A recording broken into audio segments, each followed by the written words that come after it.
Welcome to part 2 of the Unit 6.2 podcast. Now, as we mentioned earlier, the League of Nations was made up of 27 nations, and these 27 nations excluded or did not include any of the enemy countries from the Central Powers or any of the countries that chose to be neutral during World War I. Now, the members of these nations, the members of the League of Nations, all agreed to use diplomacy, meaning negotiation, to settle conflicts, always get involved and work together to stop future acts of aggression, and to create an open, fair, and friendly world climate at all times regardless of their self-interest or desires. Remember that this League of Nations is a peacekeeping referee group whose goal it is to avoid any future war. Again, the League of Nations was the pet project and focus of Woodrow Wilson, and it was the only part of his 14 points document that he was able to actually get written into the Treaty of Versailles.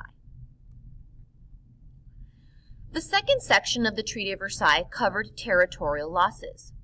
Now, if we take a look at a pre-World War I map, meaning a map before World War I, we can see pretty much all of the major European countries.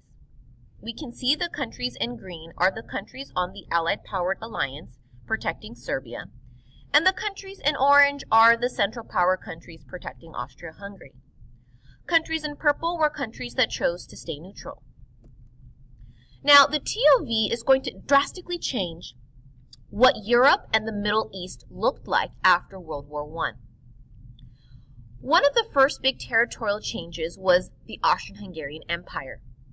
After World War I, the Treaty of Versailles stated that the Austrian-Hungarian Empire, the AHE, was going to be completely dismembered, meaning completely torn apart. And from all of the pieces torn from the AHE, new countries like Yugoslavia, Czechoslovakia, Hungary, and Austria would be created. The TOV also stated that Germany would have to give up land and that some of the land that Germany lost would be used to create a new country called Poland. Let's take a look at the post-World War I map, meaning the map of World War I countries after the war has ended. Go ahead and pause your podcast and take a look at the differences between these two maps. The big difference are new countries that were created and World War I countries that were either shrunk or completely destroyed. When you're ready, go ahead and replay the podcast to continue moving forward.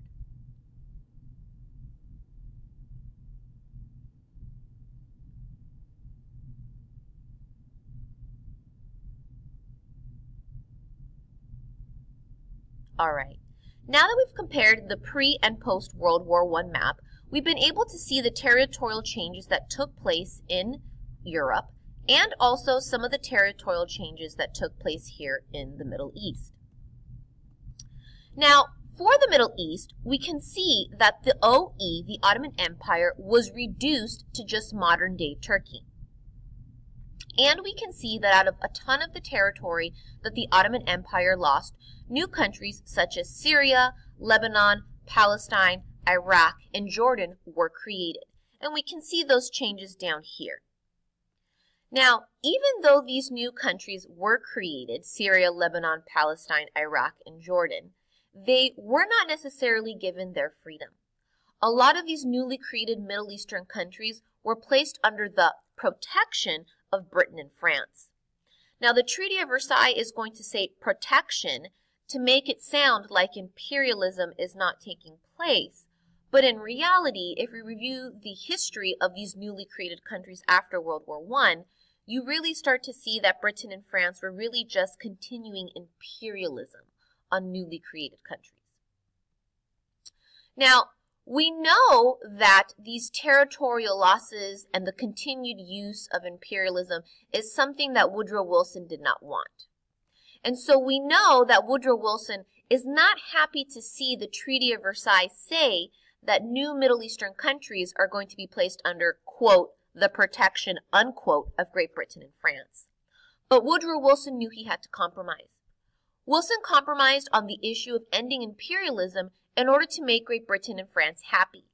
By allowing Great Britain and France to, quote-unquote, protect these new Middle Eastern countries, Woodrow Wilson knew he would be able to get the 14 points document, specifically the part talking about the League of Nations. He knew he would be able to get that written into the Treaty of Versailles.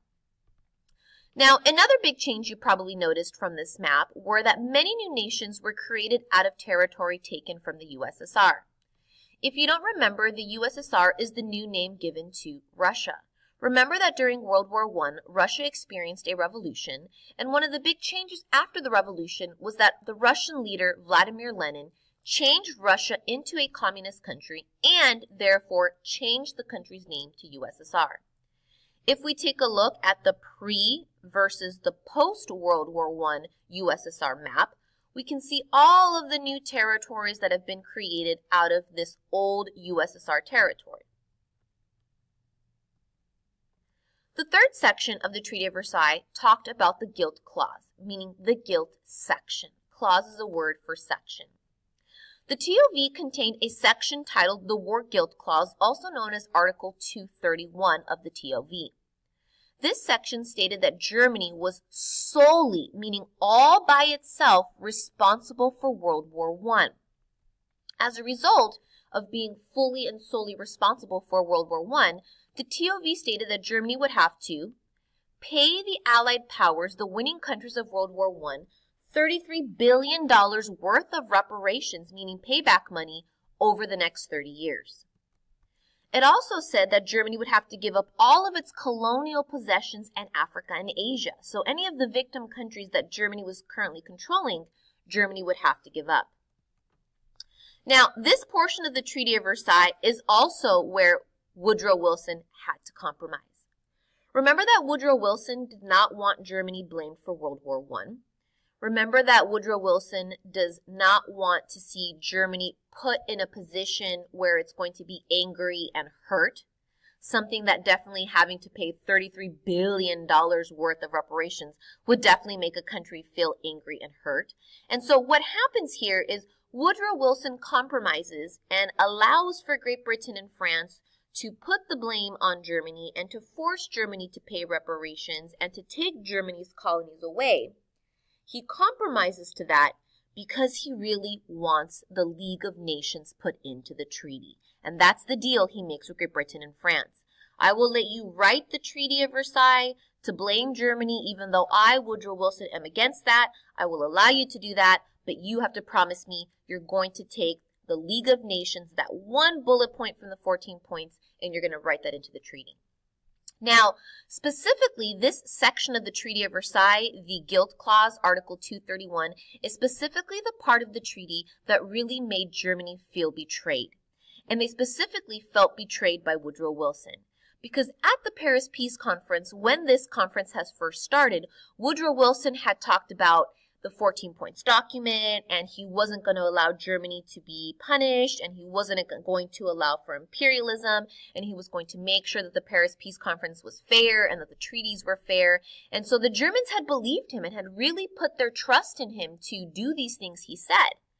And at the end of the day, when the German people realized that this Treaty of Versailles was going to squeeze and suffocate them, when they realized that the German people, that they were going to be forced to swallow and accept this Treaty of Versailles that Woodrow Wilson had compromised on, the German people were very upset. The last section of the treaty is the military restrictions. And since the Germans were listed as solely responsible for World War I, according to the military restrictions, Germany would have to, 1, limit the size of its army to only 100,000 men.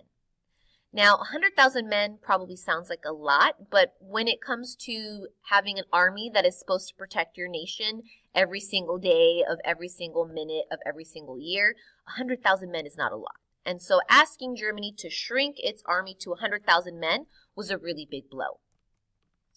According to this section, Germany was also going to have to stop importing, meaning they were going to have to stop buying, and they were going to have to stop manufacturing. They were going to have to stop making submarines, Air Force equipment, and any other type of weapon or war material. Now, if you're not being allowed to buy or make war materials, eventually the war materials you have are going to get completely used or break, and you eventually have no more war materials to fight a war with. So this was a really big blow as well to Germany's military power.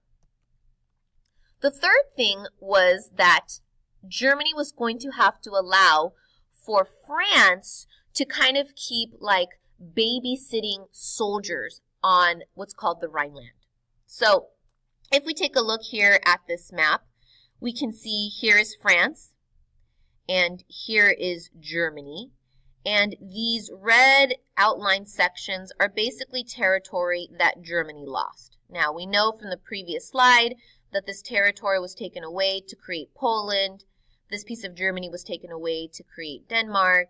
This piece of Germany was taken away and given to France.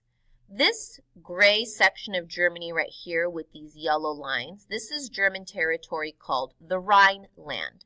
And according to the TOV's military restrictions, Germany was going to have to allow for French babysitting soldiers to basically occupy, to basically come into the Rhineland. And these French soldiers would have weapons, and these French soldiers would basically have their weapons and would basically constantly be watching over and babysitting Germany to make sure that Germany was following all of these military restrictions, to make sure Germany was paying reparations, to make sure that Germany was behaving and following the Treaty of Versailles. Now, if you are Germany and you are upset about the Treaty of Versailles, you're upset that you're being blamed for the war, you're upset that you're paying reparations, you're upset that you lost land, you are definitely not going to be happy that there are these French babysitting soldiers standing here in your territory, constantly watching over you. Now, what I'd like you to do is I'd like you to go ahead and watch video clip 2 on continued information about the Treaty of Versailles.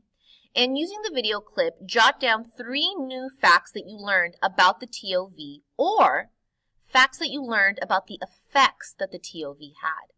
Now, some of these effects might be positive, some of these effects might be negative. When you're ready, go ahead and start video 2 and jump back into the podcast.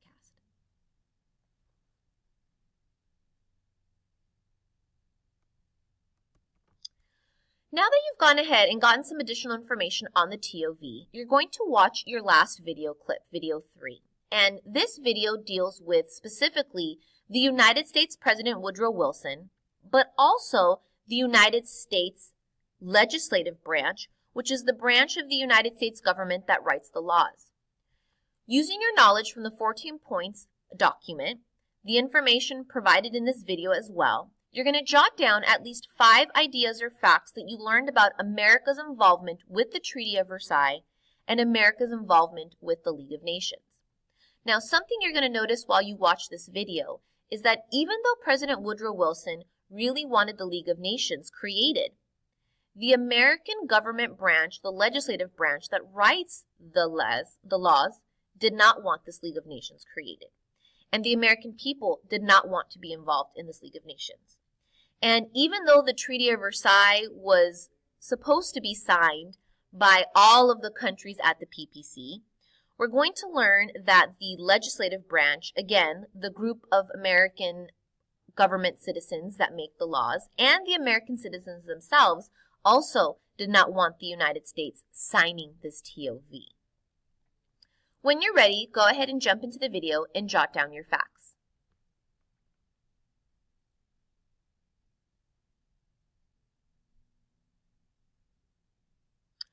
That concludes our lecture for the Unit 6.2 notes. Now that you're done, you're going to go ahead and get started on your exit ticket. For your exit ticket, notice that you have to complete an objective sentence reflection sentence starter, rating your level of mastery on the objective. And you also need to answer the following 7 questions. Make sure that when you answer these 7 questions, you are using at least 5 of the predetermined vocabulary terms of your choice, using them anywhere here in these questions, and also circling them in your answers. At the bottom, you can see all of the terms that you can choose from. This exit ticket is due at the end of class,